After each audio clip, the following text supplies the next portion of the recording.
Ayan, so once again, nandito na kami sa, sa Secret Beach. So papasukin namin yung Secret Beach. Mamaya ipapakita ko sa inyo yung loob ng Secret Beach, no? So ipapakita ko sa inyo yung entrance, yung papasukan na, no?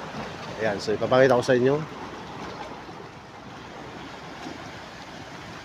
Ayan, kung nakikita niyo yan. Yung butas na yan.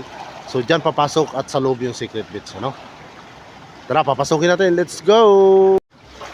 At ayan na nga, nandito na tayo sa loob ng Secret Beach, no? So, ito yung pinakabutas, no? So dito lahat pumapasok, ano? Ayan, so ito yung papasok sa loob. Ayan. So nandun na yung mga guest ko, no? So ganun siya, kaganda dito. Ayan.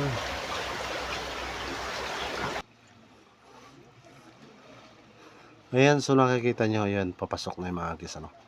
So meron na ibang palabas. So nandito tayo sa Secret Beach.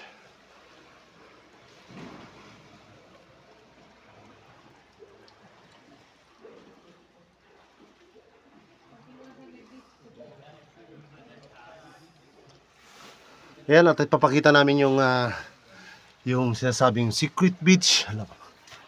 Ayan. Ayan.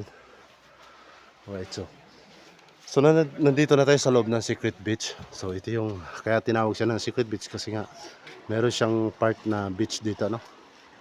Ayan, so ipapakita ko sa inyo kung gaano kalawak yung Secret Beach, ano? Ayan. So kung nakikita yung butas na yon, so yun, doon magpapasok yung mga guests, ano? Papasok dito sa loob. Ayan.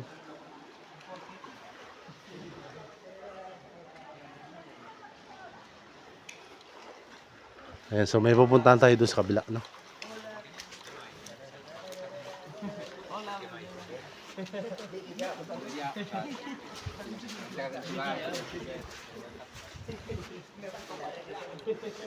Ayan, so yun yung guess ko, no? At dito merong parang nakatagong beach din, di ba? Ayan, so kung nakikita nyo yan. Ayan. So ganun siya kaganda, no? So ganun siya kaganda dito. Ayan.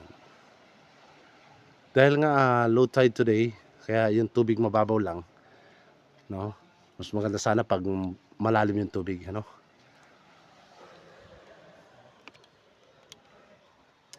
At ayan na nga, at hanggang dito na lang aking video, no? So maraming salamat po sa makapanood ng aking video.